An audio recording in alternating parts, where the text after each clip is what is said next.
been a while, guys. Was kind of busy for the holidays, but since we do have the balance patch coming up, I'm gonna make a quick video. What I'm gonna be voting for. You guys, obviously, as always, vote for whatever you think would be right. But you guys seem to like it when I share the things I'm gonna vote for. So let's go. Starting off with the power increase, I have a lot of thoughts here, but I think seeing as Vesemir's got buffed the last one, I think we just go Eskel and Lambert. I would think they should all just be 4 at this point. There are a lot of cards I want a power increase, but I think we should just get these out of the way so we have this trio at 4, and that'd be very interesting. I'd like to try that out. So those two are going to be up here. I don't know if the order really matters, but they're going to be our top 2 votes. And then, as previously, probably go Yennefer Conjurer. Get her to 6, hopefully, so she's not as easy to answer, because you can do cool stuff with her. There are a couple other cards I want to mention here. I really want to see Master Mirror. Would love to go to 7, just because his value is it fluctuates so much that at least hopefully him being at 7, I mean, you could keep him around to try it out more than once. Because anyone who's ever tried out Master Mirror just knows you'd play him. By the time you get to play the card and try and transform again, he's dead. So, not to mention they can Vigos muzzle him, and since he's got Veil, they get the effect, which is extremely annoying. But I'd like to see him go to 7, but not in this one, I think. And then the other one I wanted to mention here, a couple, is Vipper. I think Vipper would really benefit from a power increase. I almost put him in here over Eskel and Lambert, him and Master Mirror, but I think I would rather see these get buffed to 4 first.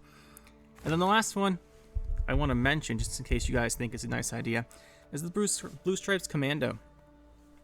The deck would benefit so much from 1 power. I'm not sure if that'd be crazy or not, which is why I didn't actually vote for it here, but it's been on my mind. But yeah, we're going to go for Yennefer Conjurer again. Those are just the other ones I was thinking about. I figured I should just mention them. Going on to the power decrease. Now, this is one I always struggle with because it's kind of hard to say, but there are a few cards that I think right now we could look at nerfing. Frenzied Dow.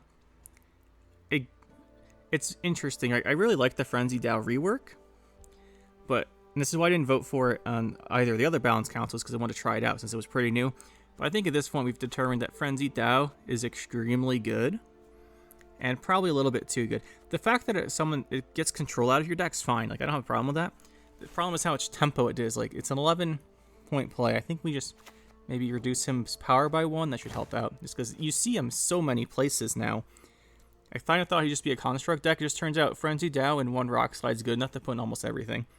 So, yeah, I do think that's warranted. The other big combo is one I tried out a bit this season. Is going to be Dennis. I think Dennis, his effect is really what he's good for, right? But his base power is so high for what he does. I think he might warrant a little point nerf there. Like I said, the power decrease one's always one I struggle with finding things for. It's just because I'm so used to cards as how they are. But one last one here I didn't struggle with finding would be Oxenfurt Scholar. Oops, we closed it out. But yeah, I think he just needs a 1 power nerf. The fact that he usually plays like an unconditional 8 or 9 for 4 in the decks that use him. Actually, I think I've seen a 10 for 4 recently too. Yeah, I think just a little 1-point nerf on him would be fine. He's a 4th version bronze, and the decks that run really high curves extremely benefit from this. And I think he should probably take a 1-point nerf to put him in line with other cards, seeing as he is a neutral.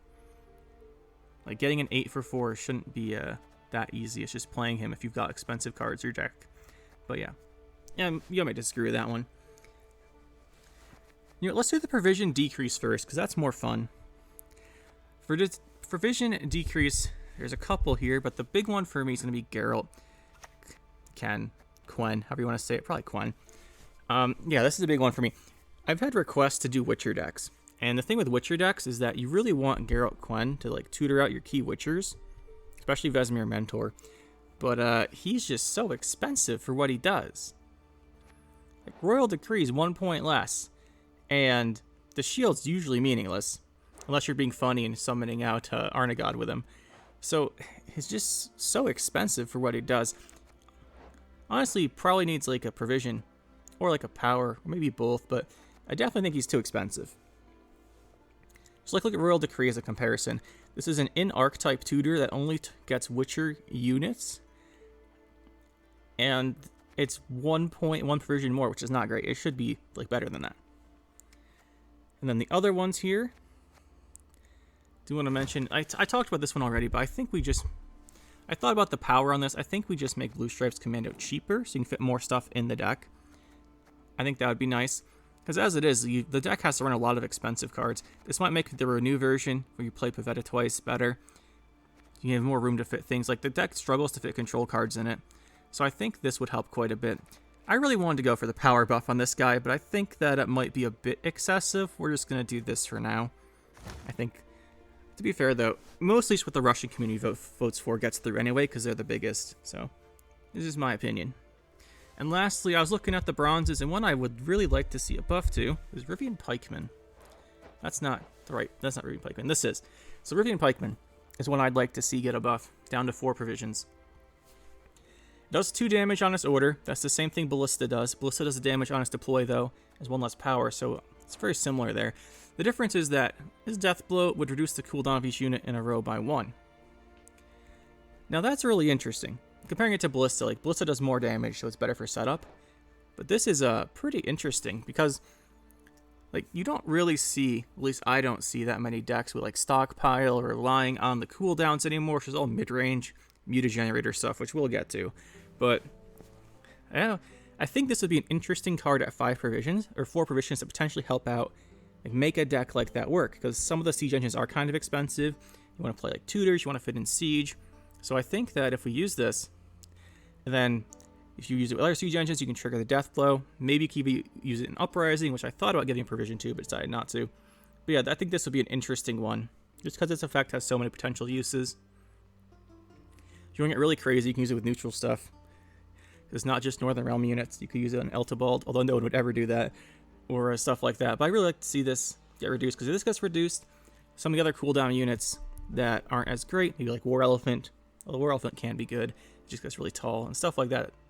I just think it's going to make more and more of an interesting deck range of decks in Northern Realms.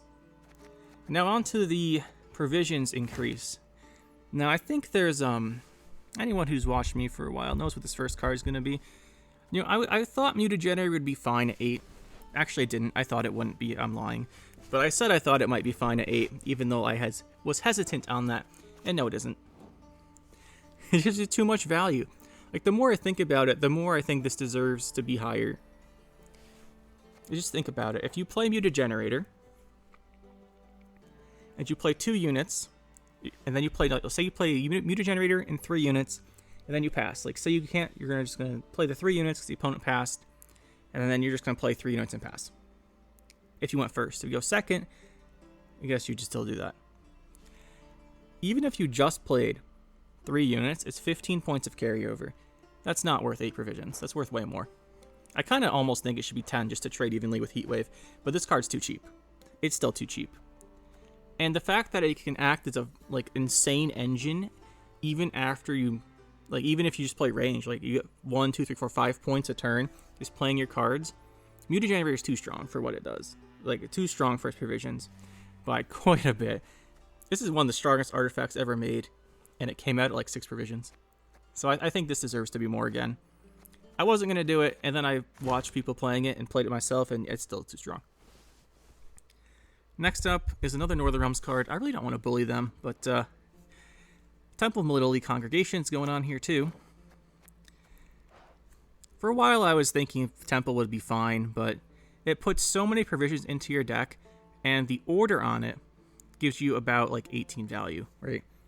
Because you add Prince Anseis to your hand and boost him, and that boosts his duel. You don't always hit like a 10 point or 13 point duel. Usually it's like an 8 or something. That's still adding like 15 points to your deck, plus the provisions and the cards it creates. So I think it still probably deserves another provision. If we compare it to the other 13 provision cards, this is something you can do. Not the leaders, the cards. If we go down, let's look at the other 13s and compare it to them. Is this on the same level as Ragnarug? No. Beauclair? No. This is just better, so it should be higher provisions than these guys. So that's at least where I'm coming from. I thought about Demavend versus Temple, but I think the Temple is worse. I think Demavend might be okay, but it's hard to say. Demavend's super strong too. The last card on here for me is, I thought about Demavend, like I said, but I think it's gotta be Slave Driver. I don't think Nilfgaard's oppressive. Nilfgaard doesn't have a super high win rate right now. But yeah, I feel like this at 6 makes a lot of sense, but maybe not. Maybe this should be Demavend here, or one of the Monsters cards. The thing with the Monsters cards is I know Monsters are doing super well right now, but when I play them, I can never really identify the problem card. Like, it just seems like it works really well together. So, where I had Northern Realms, I think is the highest win rate in deck at the top level right now, so I think this makes sense. If you guys ever want to see the stats, you can always go to Gwent Data, I think it's called, .com, and just sort of like the top 100 players, see what the best things are at like the actual top level. Just a random tangent, but I think Slave Driver here makes sense. The thing is, all the all the Nilfgaard bronzes that people complain about, and they got nerfed earlier, like Elbow Armored Cavalry, which I thought was perfectly fine. Stuff like that. All the bronzes. If we can just sort by provisions here real quick and go to Nilfgaard. And then go to bronze. Alright, like this. If we go here, you've got cards like Elbow Armored Cavalry, you've got things like Pikemen, you've got things... People didn't nerf Pikemen, they thought about though. Things like, where's the card I'm looking for? Where's Marine? Like Marine, all the stuff you're duplicating, like Cavalry. Like, the fact that they're duplicating makes them really good. So I think we just increase the precision in the duplicator. The Slave Driver to me should always... This is why I go with... I've said this several times. I think Slave Driver and... what's it called? The Northern Realms one. Reaver Scout should be the same provisions. So I kind of think this should be a 6. But yeah, that's what I'm going to be voting for. Let me know what you guys think. What are you guys going to vote for? I do have to throw Rivian Pikeman back in there because I took it off by accident at some point. Hello, let's go on here. Oh, it's already included. Oh, we swapped it. We accidentally swapped it for Blue Stripes Commando. Whoops, we'll fix that. There we go. But yeah, this is what I'm voting for. Let me know what you guys think.